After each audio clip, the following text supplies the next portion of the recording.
Добрый день, дорогие друзья! Если что-то и назвать фантастическим везением, то это историю, о которой я расскажу. Когда-то имена людей, ставших ее героями, знали все, как в Советском Союзе, так и в Америке, Европе, Азии и далее везде. Их мировую славу смог затмить через год только первый космонавт мира Юрий Алексеевич Гагарин.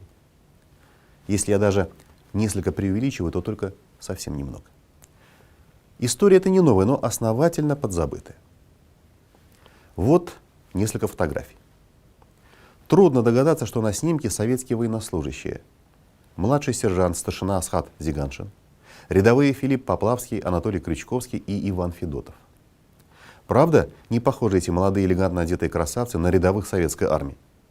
Но, тем не менее, это так.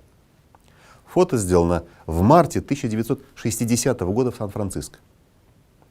Фотографии ребят разошлись тогда по всем мировым СМИ. Их известность просто зашкаливала за все мыслимые пределы. А теперь посмотрите на эту фотографию. И их, конечно, знают все, независимо от возраста. Джон Леннон, Пол Маккартни и компания, группа Битлз, начавшая свое триумфальное шествие в конце 1960 года. На этой фотографии, сделанной как раз-таки на исходе 60-го года, удивительное сходство образов и стиля с предыдущим фото. Вы не находите? Фото сделано в самом начале восхождения Битлз на музыкальный Олимп. Никак не удается избавиться от стойкого впечатления, что продюсеры или имиджмейкеры группы учли всемирную популярность советской четверки, прогремевшей на всю планету. Так и хочется повторить вслед за известным телеведущим. Совпадение? Не думаю. Хотя утверждать, конечно, не берусь. А Владимир Высоцкий посвятил подвигу наших ребят одну из своих первых песен «Суров же ты, Климат Охотский» или «49 дней». По утверждению знатоков Высоцкого, это его самая первая авторская песня, когда-либо записанная на пленку. 49 дней. Суров же ты, Климат Охотский, уже третий день ураган, встает у руля сам Крючковский. На отдых Федотов Иван. Стихия реветь продолжала, и тихо и шумел океан. Зиганшин стоял у штурвала, и глаз ни на миг не смыкал. Как понятно из строк песни, история связана с морем. Итак, все это случилось в самом начале 1960 года на Дальнем Востоке, в Тихом океане. И началась эта история на Курильском острове Итуруп. Именно здесь, на самоходной барже Т-36, служила четверка совершенно простых ребят. Один из них – младший сержант Асхат Зиганшин. Зиганшин родом из станции Шантала Самарской области. Его родители перед войной переехали сюда из соседнего Татарстана. Отец Зиганшина – уроженец Черемшанского, а мать – Лениногорского района в ТССР. Кроме старшины Зиганшина, в составе команды под его началом служили два уроженца Украины – рядовые Анатолий Крючковский и Филипп Поплавский. Эти ребята были уже второгодками. Четвертый член экипажа – рядовой Иван Федотов, родом из Хабаровского края. Он служил на судне первый год. Зиганшин до армии закончил училище механизации сельского хозяйства. 2 года отработал трактористом-механизатором. Хорошо разбирался в технике. Это серьезно помогло ему освоить профессию старшины рулевого маломерных судов в учебке, которая располагалась в Южно-Сахалинске. Самоходная баржа была оснащена 2 дизельными двигателями по 300 лошадиных сил. Баржа перевозила на берег грузы, доставлявшиеся к острову Итуруп океанскими кораблями, не имевшими возможности подойти близко к берегу. Сухогрузы вставали на рейд, а баржи сновали между ними и берегом, перевозили продукты питания, уголь, оборудование и технику.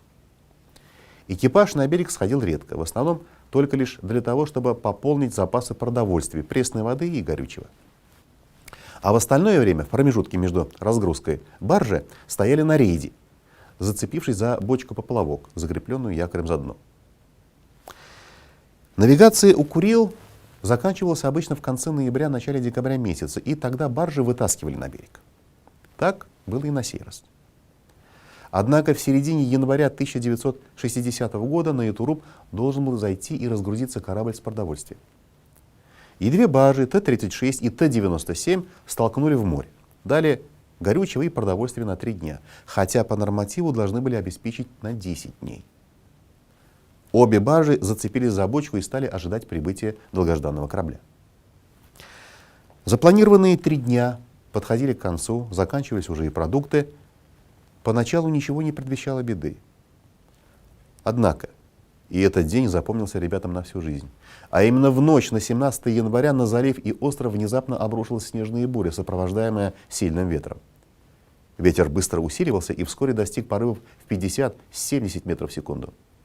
Все небо закрылось снегом, который ближе к поверхности моря быстро насыщался влагой, а на корабле и вовсе замерзал и превращался в лед. Внезапно у баржи Т-36, которой командовал Зиганшин, лопнул стальной трос, скреплявший ее с бочкой поплавком. И ветер погнал судно вместе со второй баржей вдоль острова. Чтобы избежать столкновения, баржи отцепились друг от друга и очень быстро потерялись в снежной пелене и многометровых волнах. Видимость не превышала 10 метров, то есть визуально ориентироваться было невозможно. Связались по рации с командованием, от которого поступил приказ идти к берегу и попытаться выброситься на песок. Так и сделали, но около берега баржу чуть не бросило прямо на скалы. Зиганшин, включив двигатели, чудом сумел избежать столкновения и, увернувшись, начал уходить от берега. Однако в ходе резкого маневра на барже оторвало ящик с углем, бочонок с питьевой водой и, что самое страшное, разбил рацию. Баржа осталась без связи. Позже выяснилось также, что судно получило и пробоину. А ветер тем временем переменил направление и начал гнать судно вдаль от Итурупа, прямо в открытый океан. Зиганшин включил двигатели на полную мощность и пошел против ветра и волн вновь к земле и почти уже достиг песчаного берега. Но в этот момент закончилось топливо. Двигатели заглохли, и неуправляемое судно оказалось во власти стихии, понесшей ее в океан. Было около 10 вечера 17 января 1960 года. Так началась эта невероятная и очень суровая эпопея. Эпопея борьбы океана и людей. Не просоленных морских волков, не профессионалов, спортсменов-путешественников, а самых обычных молодых, неопытных, сухопутных до призыва на службу ребят, никогда до этого не имевших дела с морем, с океанской стихией. Конечно, ребята надеялись на спасение, были уверены, что их ищут и вскоре найдут. Шторм ведь не мог длиться бесконечно. День-два их обязательно найдут и спасут. А как же иначе, думали они? А до этого нужно было держаться. Вскоре температура опустилась до минус 18 градусов. Вокруг вздымались гигантские волны, видимость почти нулевая. Знали одно — баржу стремительно уносило от родных берегов. Рацию, несмотря на все попытки, починить не удалось. Зиганшин с товарищами усиленно сбивали ломиками, топорами лед с бортов баржи, иначе рисковавший перевернуться под тяжестью наледи, и этим делом занимались по очереди. Провели инвентаризацию запасов. Что обнаружилось? Угля для отопления печки-буржуйки почти нет. Запасы, как мы помним, до этого ушли под воду. Питьевой воды тоже почти нет. Но сообразили, что можно пить воду из системы охлаждения двигателей. Правда, она ржавая, но зато пресная. Сразу же резко ограничили ее потребление, чтобы растянуть запас на как можно дольше. Начали собирать талую воду от снега, а позже в более теплых широтах уже и дождевую воду. Советская пресса позднее писала, что на судне было ведро картошки. Если бы. Не было и этого. Пара килограммов и все, и даже она была пропитана соляркой. Плюс 1,5 банки тушенки и немного крупы, сеечки, перловки, буханка хлеба, да 3 коробки спичек. На этом все. 4 мужчинам можно продержаться несколько дней, ну, от силы неделю. Но их ждало впереди 49 дней и 1600 километров морского пути. Они, конечно, и не подозревали об этом. Позже, уже после чудесного спасения моряков, знаменитый французский морской путешественник, врач и исследователь океана Ален Бомбар восхищался их подвигом. Ален Бомбар сам в 1952 году на надувной лодке в одиночку преодолел Атлантический океан. Его путь занял тогда 65 дней. И этим он сумел доказать, что человек может справиться с океаном, питаясь исключительно дарами моря. Правда, на финише он был уже крайне изможден. Его состояние было близко к критическому. Так вот, Ален Бомбар писал в своей книге: «Жертвы легендарных кораблекрушений, погибшие преждевременно. Я знаю, вас убило не море, вас убил не голод, вас убила не жажда. раскачиваясь на волнах под жалобные крики чая, вы умерли от страха. По-видимому, именно молодость, надежда на благополучный исход и избавила наших героев от гибельного, в таких случаях, гнетущего и парализующего страха и безнадежности. Это их спасло. Между тем баржа уносила все дальше и дальше в океан. Из оставшихся на корабле газет команда узнала о том, что примерно в этом районе испытываются советские ракеты. Ситуация, что называется, становилась все веселее. Несмотря на жуткий холод, приходилось строго экономить уголь, и ребята, пытаясь согреться, начали сжигать буржуйки резиновые покрышки, привязанные к бортам.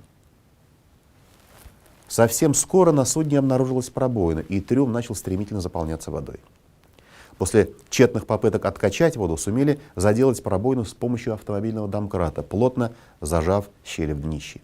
27 января у Анатолия Крючковского был день рождения. Парню исполнился 21 год. Отметили дружеским обедом, дополнительной картофельной, которую разделили на всех. В этих словах, конечно, горькая ирония, но нужно понять, что тем самым ребята держались, находили чем себя занять, сохраняли человеческий коллектив, человеческие отношения. Примерно через месяц закончилась еда. Закончилась совсем. Ребятами порою начинало овладевать отчаяние. Федотов несколько раз срывался. Но тут Зигаджин начинал рассказывать о том, что любит есть, какие блюда готовят у него на родине. Каждый рассказывал свою историю. Тревога немного отступала, но баснями сыт не будешь. И команда перешла на кожаную диету. А в этом позже начнут слагать стихи и песни, а началось все с кожаного ремешка от часов. Сначала сварили в Москве в воде его, затем кожаные ремни, позже перешли на кожу от кирзовых сапог. Едой это, конечно, назвать нельзя, но как-то помогало поддерживать силы, хотя бы на минимальном уровне. Разбухшую в кипятке кожу просто разрезали на кусочки и проглатывали, чтобы хоть как-то приглушить дикий голод. Пытались ловить рыбу с помощью импровизированных снастей, сооруженных из проволоки и гвоздей. Но на ржавый гвоздь рыба не клевала, и из этой затеи ничего не вышло. Сначала ели один раз в сутки, затем через день. Вот как об этом рассказывал много позже Анатолий Крючковский в интервью советскому телевидению. А вот скажите вот в связи с этим, вот интересно, мы знаем, что вы стали экономить продукты питания потом. Значит, видимо, все-таки у вас ведь появилось опасение, что дрейф ваш может продлиться дольше, чем вы сначала думали. Вот интересно, скажите, когда вы начали вводить, когда вы подумали о том, чтобы ввести рацион, на какой это день вашего дрейфа было? Вот кто расскажет об этом? С неделя прошло. Сколько? С неделю? С неделю, да? А почему, вот как тогда вы пришли к этому, что... Когда нас унесло, мы сразу подумали, день будем там или два, и сразу наши найдут. Вот. Но прошла неделя, нет ничего. Мы потом поняли, что надо экономить пищу, чем подольше продержаться. Но все надеялись, что нас найдут наши. Распределяли там пищу. Потом еще прошла другая неделя. Еще поменьше стали распределять, чтобы подольше продержаться. Потом еще прошла, еще неделя. Еще начали, а потом не хватило, начали. Ну да, мы уж знаем, какое у вас меню было, довольно сложное, трудное. Да. Вскоре ребята просто лежали в кубрике, экономя силы, время от времени выходя на палубу, чтобы осмотреться. Воздух потеплел. В этот момент течение несло их мимо Японии к Гавайским островам. Асхат Зигаджин позднее так вспоминал об этих последних днях, когда ситуация стала уже критической. «Мы как бы запрограммировали себя на спасение, на жизнь», — говорил он. «Если бы мы не надеялись на счастливый конец, умерли бы уже после 3 суток». А что же в это время происходило на родине? Первые дни баржи усиленно пытались искать, но в условиях разыгравшегося урагана, ограниченной видимости, сделать что-либо было, конечно, неимоверно сложно. На берегу пытались найти хоть какие-то следы поисковые отряды лыжников. Нашли надувной спасательный плот и обломок доски от ящика с углем с баржи Т-36, которые наводили на мысль о том, что баржа потерпела крушение. Больше ничего. А вторая баржа Т-97 вместе с тем вернулась на базу быстро. И с учетом этого, а также того, что на Т-36 практически с самого начала отказала рация, командование, конечно, не могло избавиться и от подозрений в том, что пропавшая баржа могла рвануть за океан. Чем черт не шутит? Все может быть, думало начальство, задумываясь о тяжких последствиях для себя, если вдруг подтвердятся их подозрения. И начался розыск по другому направлению, на суше.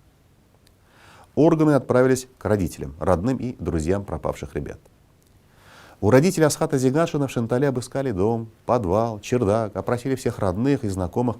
Не возвращался ли, мол, Зиганшин, не подавал ли каких весточек. Долгое время за домом велось наблюдение. Можно представить себе состояние в это время родителей, потерявших сына, ведь им уже прислали телеграмму о том, что их сын пропал без вести. По тому же сценарию действовали и на родине других матросов — Крючковского, Поплавского, Федотова. А у последнего, кстати, Ивана Федотова, весь этот кошмар пришлось вынести беременной, вот-вот готовой родить жене. Сын у Ивана Федотова появился как раз в те дни, когда его самого еще считали погибшим. Между тем, в Тихом океане шел 45-й день дрейфа баржи Т-36. 2 марта вахтенный заметил огни проплывающего вдали корабля. Баржу не заметили. Следующие корабли прошли вдали 6 марта и днем 7 марта. Наши матросы пытались подавать сигналы, но корабли прошли мимо. Команду охватила надежда на спасение, поскольку стало понятно, что баржа наконец-то попала в район движения морских судов.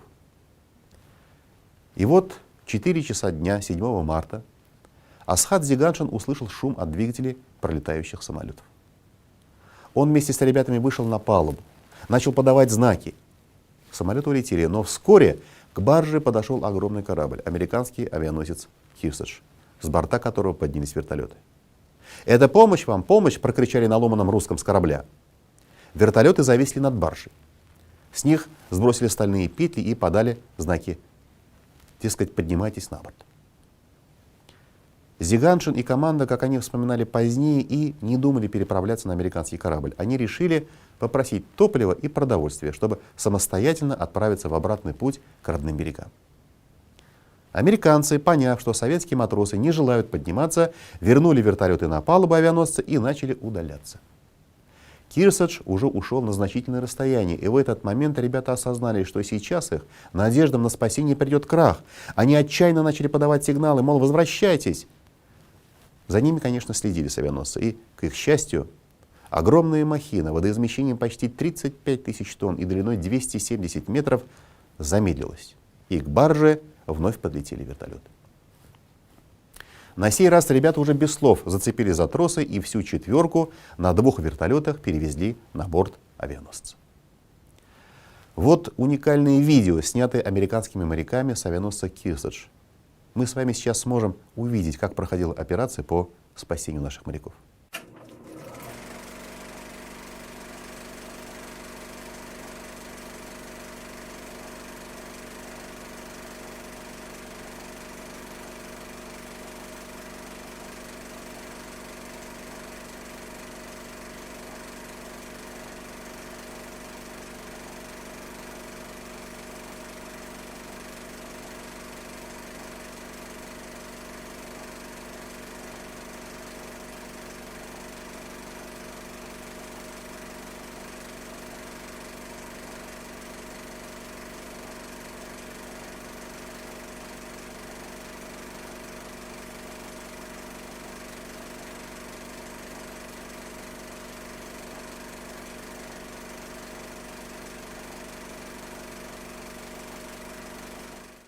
Конечно, ни о каком самостоятельном возвращении на родину не могло быть и речи. Было очевидно, что обратную дорогу этой истощенной четверки не одолеть. Ребята сбросили каждый килограмм по 20-25 вес. Если до начала дрейфа Зиганшин весил 67 килограммов, то к концу только 40. Это уже, конечно, крайнее истощение организма, угрожавшее самыми печальными последствиями. В этот же день, 7 марта, Государственный департамент США уведомил посольство СССР в Вашингтоне о спасении советских военнослужащих. А на борту авианосца тем временем ребят укутали в одеяло, вручили по сигаретке, и только сейчас они начали понимать по-настоящему, что наконец-то спасены. Затем их накормили питательным горячим бульоном с кусочком хлеба. начинать есть нужно было очень осторожно, и американский военный врач хорошо знал это. Один из офицеров русского происхождения на ломаном русском расспросил ребят, кто они, что с ними случилось. После краткой беседы наших Робинзонов отправили под душ и бриться. Выдали новую одежду, а старую, кстати, постирали и выдали им обратно уже в конце путешествия. Уже отмытых и свежевыбритых матросов разместили в лазарет, где им начали усиленно колоть общеукрепляющие лекарства, постепенно откармливать. Отношение американцев было очень уважительным и добрым, заботливым. Малейшие движения, и тут же к ребятам протягивалась рука со стаканом воды или сока. Люди понимали друг друга и не зная языка. Морская взаимовыручка. Через пару дней ребят навестил командир авианосца, капитан Таунсенд. Поинтересовался самочувствием и подарил каждому по блоку сигарет. Богатство в их ситуации невиданное. Так, постепенно к чудом спасенным ребятам начали возвращаться силы. А наряду с этим начала возрастать и тревога. А что же дальше? Как воспримут на родине их дрейф?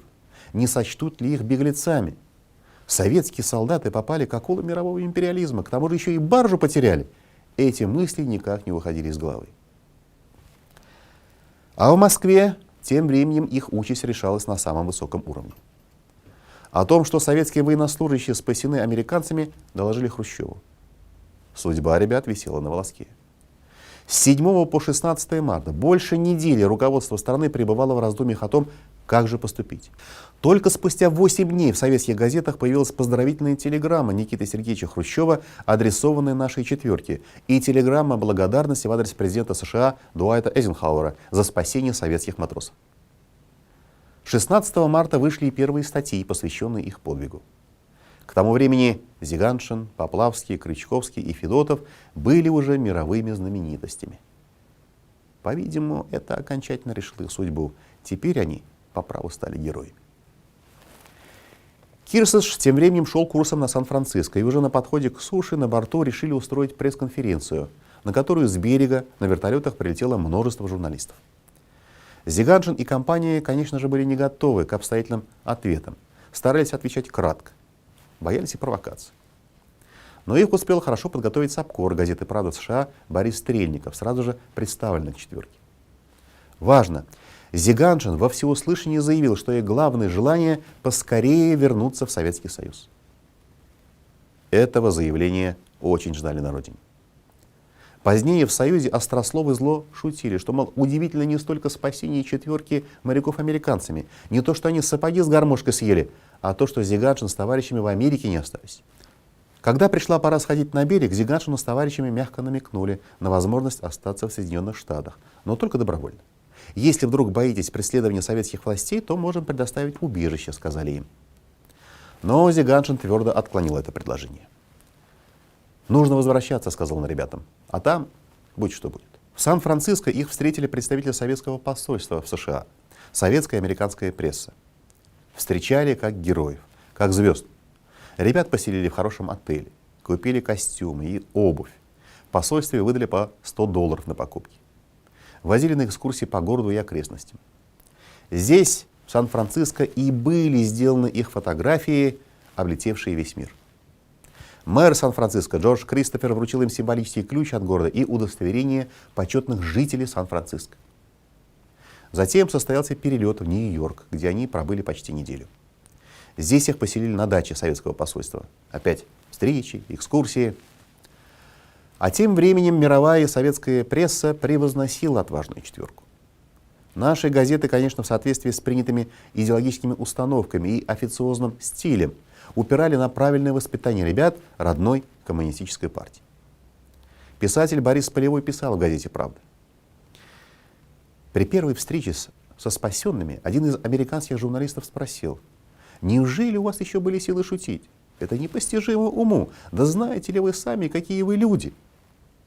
«Обыкновенные, советские», — спокойно ответил младший сержант Асхат Зиганшин. «Сама жизнь устроила удивительный экзамен», — продолжает Борис Полевой. Без всякой подготовки, без всякого выбора она поставила в необыкновенно тяжелые обстоятельства 4 советских юношей: Асхата Зиганшина, Филиппа Поплавского, Анатолия Крючковского, Ивана Федотова. Случайно это оказались один татарин, один русский, два украинца. Тракторист, колхозник, слесарь сахарного завода, амурский речник. 4 юношей, подобно которым миллионы. Под миллионами, конечно, подразумевался весь советский народ.